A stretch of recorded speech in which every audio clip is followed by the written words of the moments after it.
Black fear and the failure of Black analytical commitment. It is known that an extremely high level of fear and a profound sense of vulnerability of existence can lead the human brain-computer into ineffectual patterns of circular thought. In such cases, problems perceived are avoided and never solved. This is in direct contrast to effective patterns of direct linear thought that move continuously forward in straight-line progress, from problem perception and depth analysis to proposed conclusive modes of problem solution. This holds for individuals as well as collectives. The sense of powerlessness evolves out of fear and vulnerability, and with its imposed patterns of circular thought, sets the stage for mental illness, which is always seen at levels of increased incidence amongst oppressed populations. Circular thought means moving from problem perception, away from problem solution, and back again to problem perception. This may then be followed by worrying and obsessive complaining. There is never consistent motion towards problem solution because to do so would challenge and alter the power dynamic of oppression. Thus, high-level fear is set in motion. Circular thought describes the short-circuiting of logic networks in the brain computer, an organ which has evolved by nature as a problem-solving instrument. Linear thought suggests movement from problem perception progressively towards problem solution, changing step by step whatever needs to be altered to achieve total problem solution, utilizing whatever means necessary to achieve this end. This form of thought is consistent with the function and structure of the brain as a problem-solving organ in the human organism. Black people throughout the world live under the power of the white supremacy system of total oppression and domination, implying the absence of any true power to determine ultimately what happens to their individual and collective lives. This is the major and only problem facing Black and all other non-white peoples throughout the world. This is precisely why they are called and classified as Black and non-white, to set them specifically in oppositional contrast to and in conflict with the genetic reality of white. But because this is a frightening and painful reality upon which to focus Black and other non-white attention, we as Blacks, particularly in the U.S., succumb to circular thought. Likewise, there is not only a failure to approach problem solution, but there is a stubborn refusal even to look directly at the problem. Ultimately, there is a disturbance in problem perception. Therefore, Black people in the U.S. reject the conscious recognition of the global white supremacy system, its absolute necessity of non-white oppression, and its very specific implications of a continuing powerlessness and potential destruction as opposed to a natural death for Blacks and other designated non-whites. Jonestown, Guyana is an outstanding example of the destruction that Blacks fear under the existing white supremacy system. In 1979, close to 1,000 Blacks from the U.S. were relocated to Jonestown and then murdered under Nazi concentration camp conditions through a process controlled by white people. This extermination center was set up with the full knowledge of segments of the U.S. government. It is thus no accident that the year 1979 gives further witness to the near-total collapse and loss amongst Blacks, individually as well as collectively, of the ability to effectively perceive, analyze, and propose solutions to the problem of white supremacy and its implications for continuing Black powerlessness and social disintegration.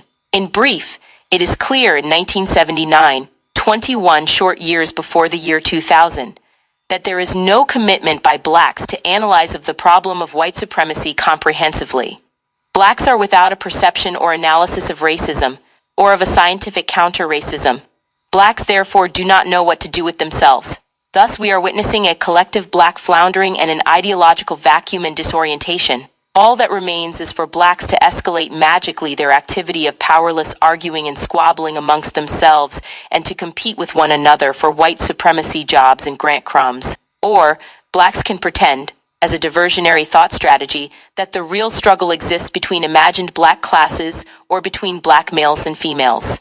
Every energy and psychological effort is expended, at both the individual and collective levels, to black out and avoid focusing on the true problem of white-Black confrontation, white supremacy. All Blacks realize, consciously and/or unconsciously, that to engage in such a realistic focus can mean certain death at the hands of white supremacists.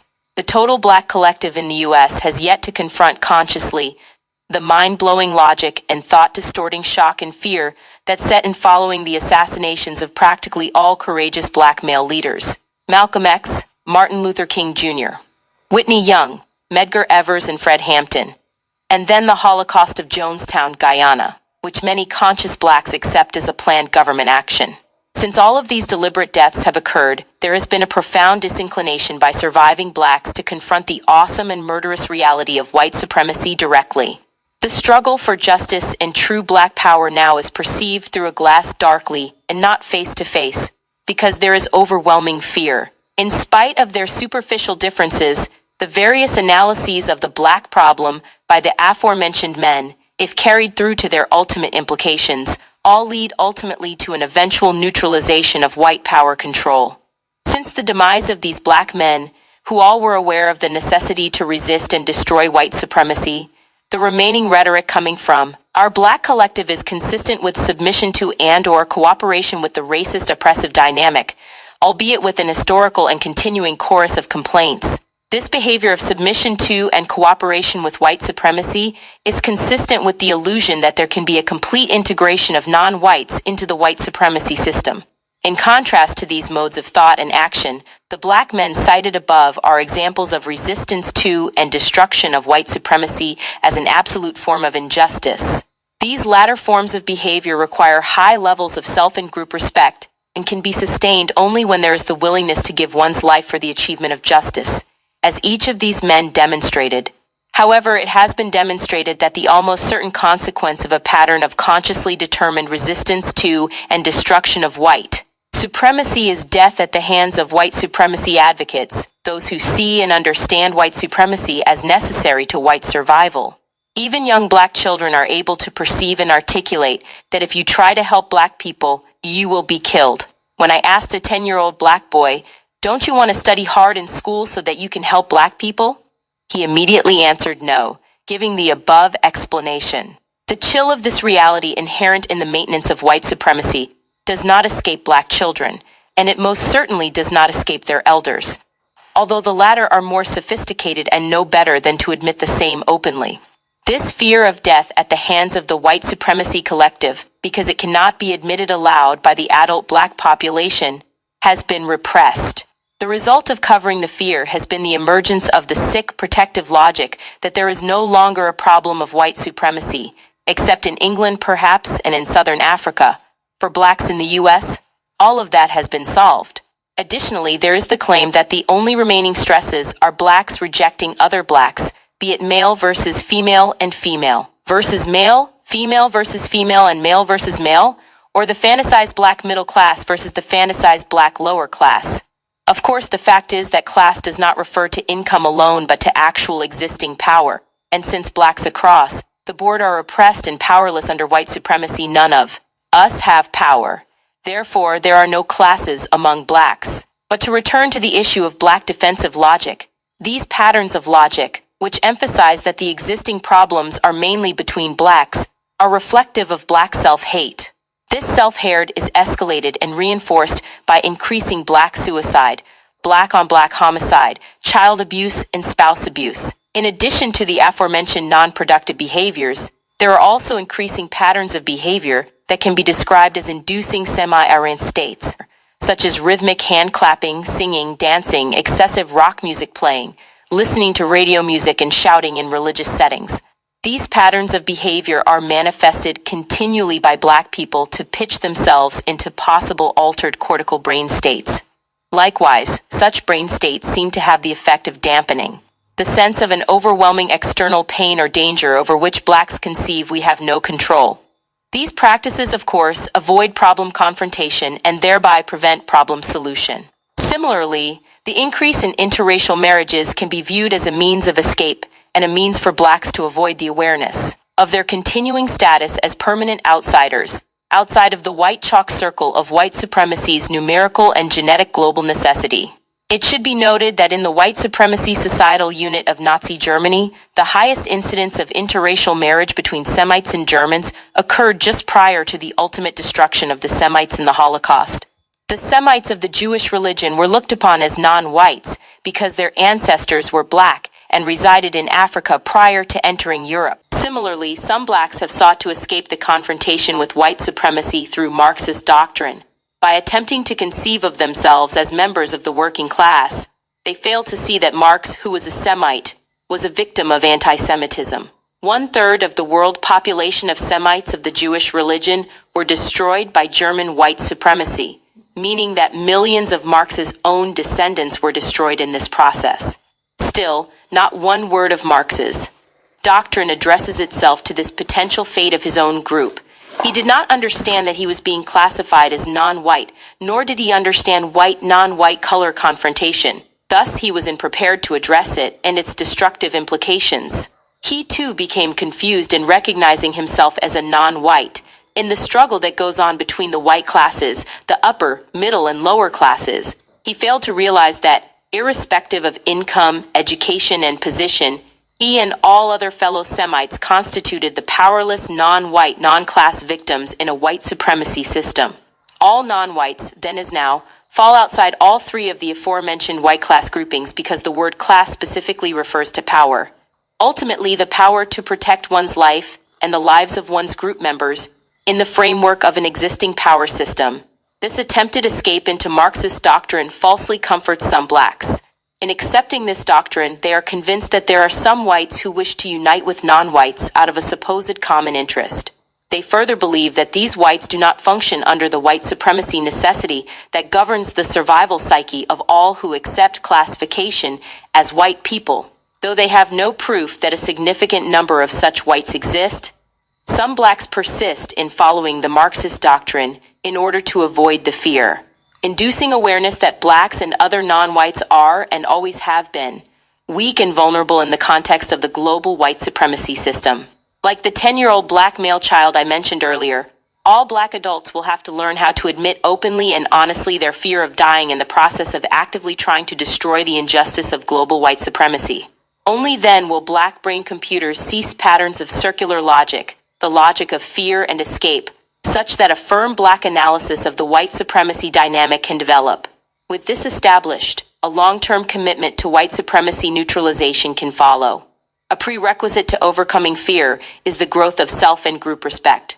This respect cannot develop as blacks strive to blame one another for the symptoms of their common oppression. This respect cannot flourish in the presence of a belief that blacks cannot develop their own analysis of and provide their own solutions to black problems without the leadership, approval, and/or funding of non-blacks. In keeping with this goal, I recommend to the Black Collective that we need not have any conferences other than to announce the existence of our fear of white supremacy and to share with one another all possible solutions for overcoming these fears. Solving the problem of political and social oppression of a people is fundamentally no different than solving a problem of illness in the human body. What is essential in the latter instance is an accurate diagnosis of the problem through observation, examination, and various clinical tests and studies. The diagnosis represents a summarized statement of the specific pattern of physiologic derangement and a statement of the major and minor causal factors. A program of treatment and cure is based upon producing the specific measures to counteract the causal factor efficiently and to alter any potential for the return of those factors permanently. Finally, the test of diagnostic accuracy is the effectiveness of the treatment and cure.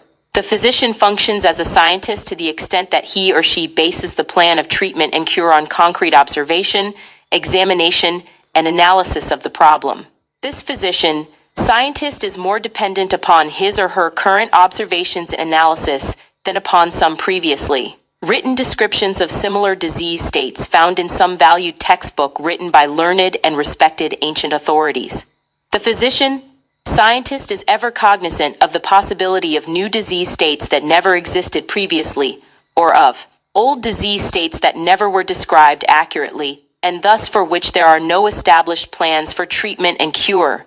Physicians who lack fundamental self-respect and self-confidence are unable to make their own observations and analyses because they do not trust their own sensory apparatus, nor do they trust the ability of their own brain computers to make accurate correlations of the incoming sensory data.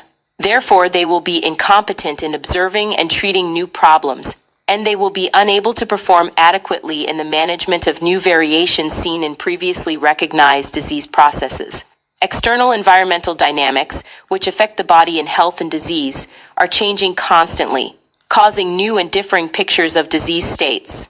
The major factor in diagnosis is the ability of the physician-scientist to make his or her own observations, and for the brain to make critical analyses of the data of observation, which is experience.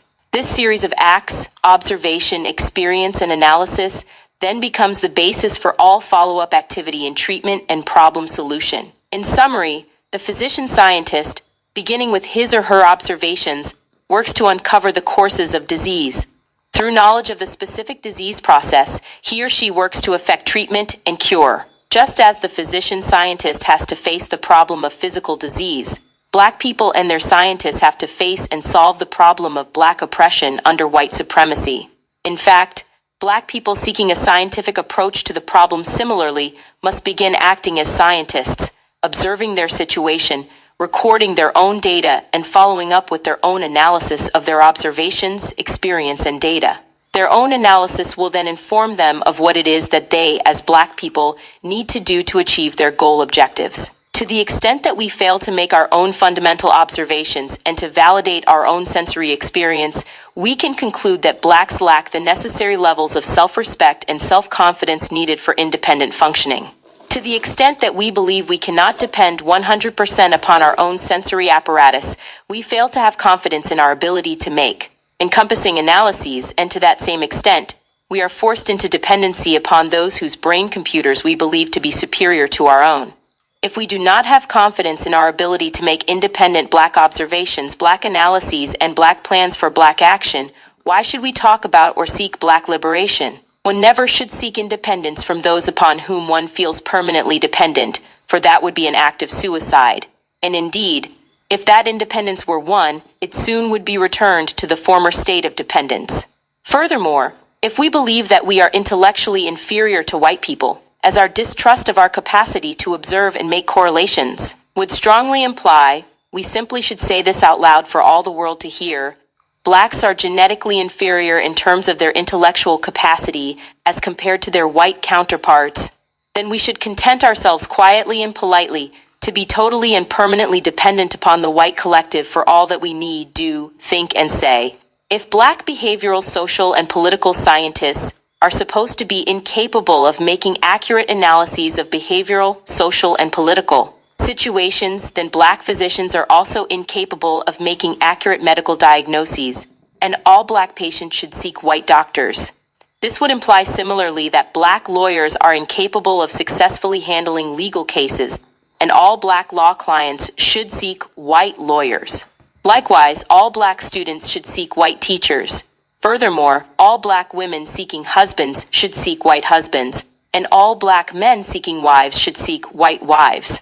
This activity would carry such reasoning to its logical though absurd conclusions. If we do not wish to imply all of the above, let us get about the business of Black problem solving, beginning with the problem of Black oppression under white supremacy. First and foremost, let it be the responsibility of every Black person to know and understand how the dynamic of white supremacy domination is, expressed in all areas of people activity: economics, education, entertainment, labor, law, politics, religion, sex, and war.